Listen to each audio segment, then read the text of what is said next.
What's up, everyone? Thanks for joining me again. Welcome back to the channel. Hope you enjoyed the last couple videos. This one, we're going to do another breeding update vlog because we've got some more status updates and some pairs to put together. So let's go.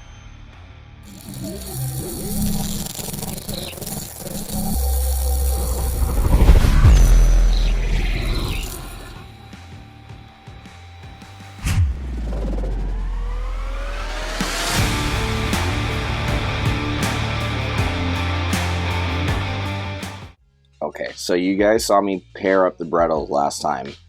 They have been inseparable. I was going to try and separate for feeding to see if anybody was interested, but they're pretty much in that hide nonstop.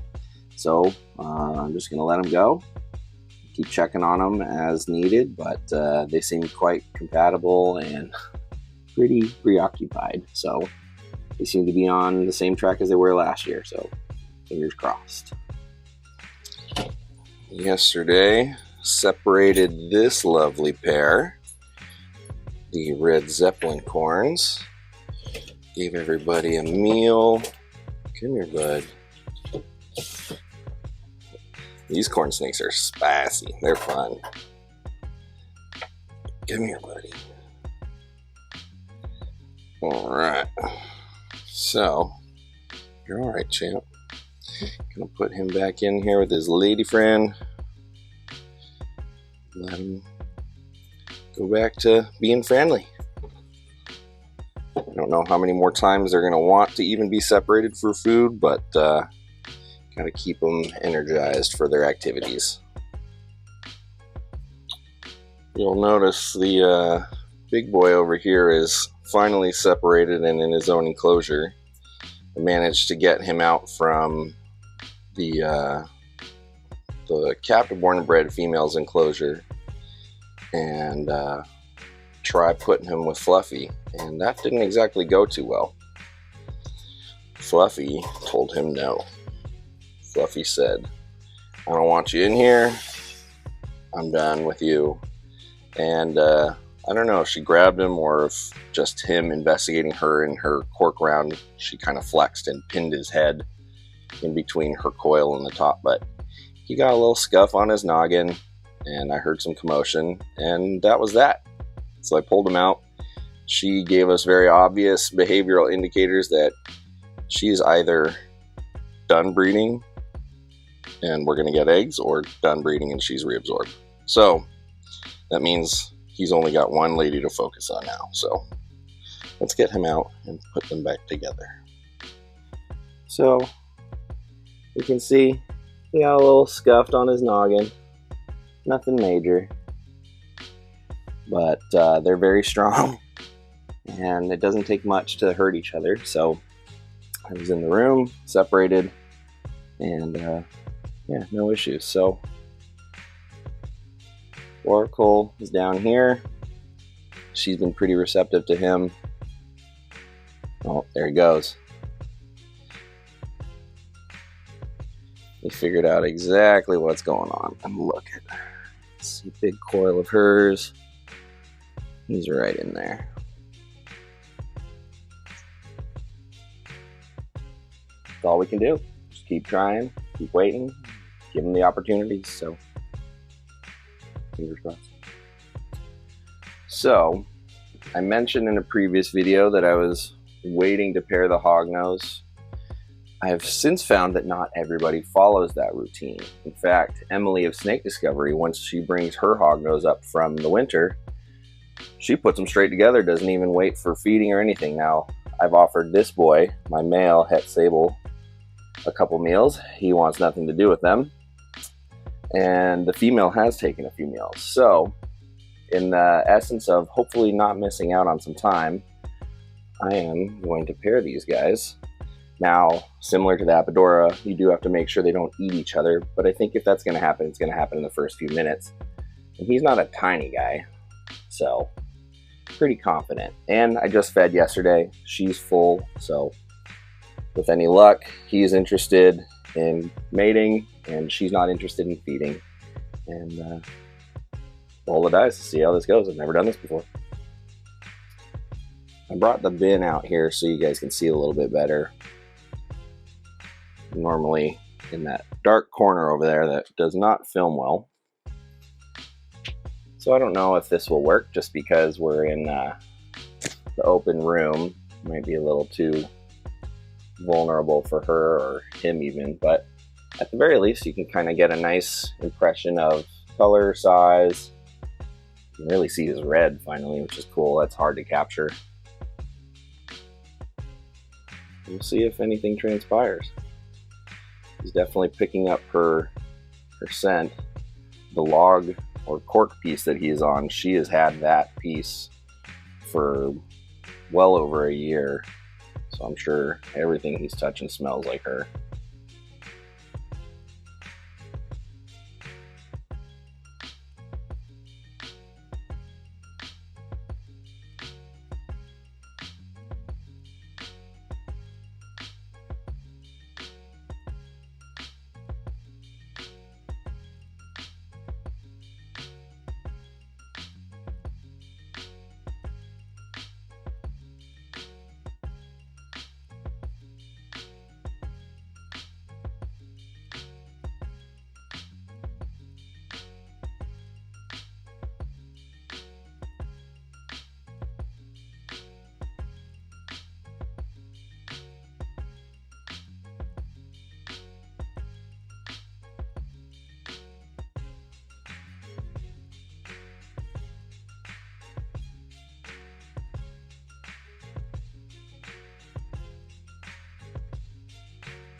Well, they certainly aren't eating each other, that's good. And the male does seem slightly curious, but as I suspected, bringing the bin out has the female a little more distracted on sort of the open air, the different views, so to speak. So what I think I'm going to do is I'm going to leave them, put them back, maybe supervise them a little bit more before I go, because naturally I've got to go to work. And then I'll probably pick up the camera later and see what they're getting up to. So hopefully, next frame, we'll be picking this up and showing you the hognose update after several hours. So see how they go. All right, so obviously it's the next day, wearing a different shirt. I didn't pick up the camera when I got home after work. The lights were off. Yes, my wife's Valentine's Day flowers are in here because my cat likes to eat them. It makes him sick. He's not smart. Anyway, it's the next morning, and I just checked on the hognose. He's trying to get it in. He's lined up. I checked on him last night. They seem disinterested. I just checked on him now, and he seems to be moving into position. I might pop a light on just to show you. Hopefully it doesn't disturb them. Fingers crossed.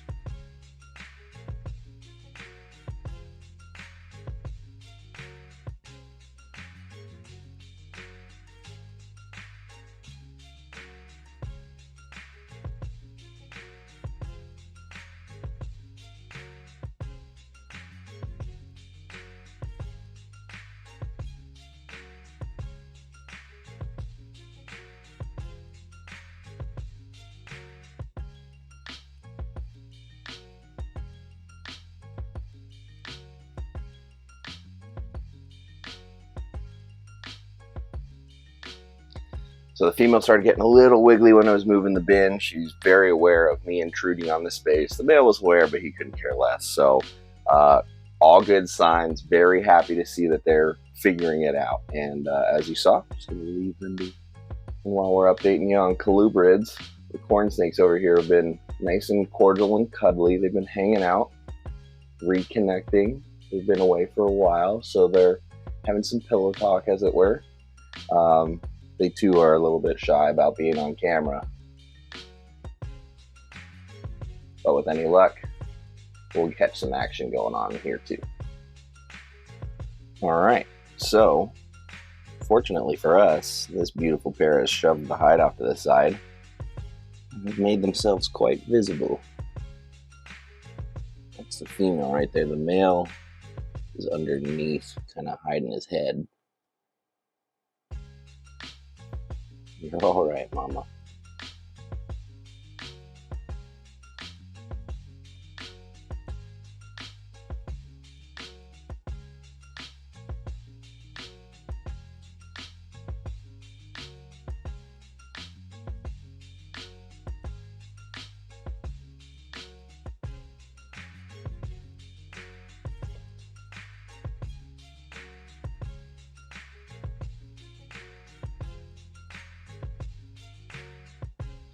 All right, so with any luck, they're just going to keep going, doing their thing. Hopefully I'm providing everything they need: heat, climate, space, all the above.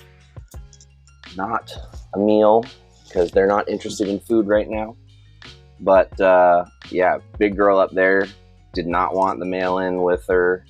Instantly kind of shook him and rocked him out of her cork round over there and told him nah. So this is the only pairing we're going to keep trying until we figure out what everybody's doing, whether they are going to go or not. And yeah, really excited to just keep plugging away, even if it is kind of keeping me guessing and wondering if I'm doing everything right or not. But all I can do is try.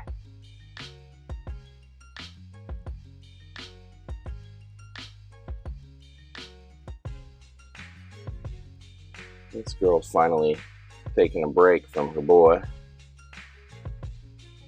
I think what I will do, because he's in there, while I have them separated, I think I will actually pull them and see if they want to eat one more time before pairing them back up again.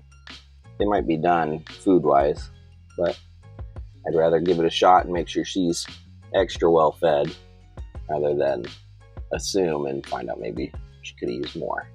All right, so this dude here definitely just resting and chilling. He might not be interested in a meal, but you never know. They're good for food, kind of like boas.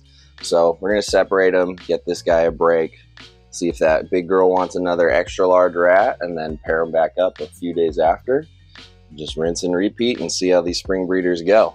So with that, I'm gonna leave y'all, end this breeding update, wrap things up. Hope you guys have been liking some of the themed, more topical videos mixed in with the breeding vlogs. Trying to keep it fresh and different each time. Don't forget to go check out my sponsors, Reptile Husbandry Designs, to get yourself some awesome 3D printed snake furnishings and enrichment items. Use code RR10 at checkout to get you 10% off. If you're doing any shipping this year, please consider shipping with Reptiles Express.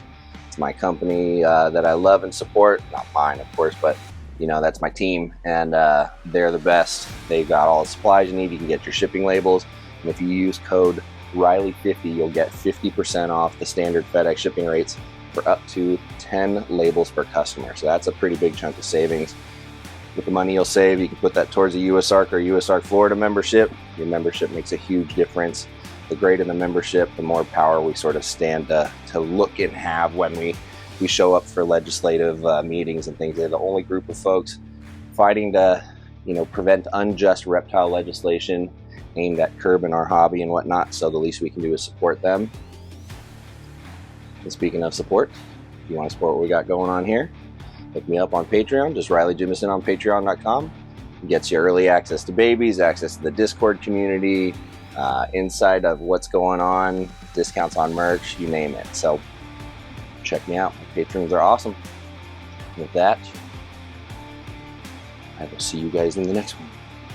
Love, peace, and chickadees. Bye.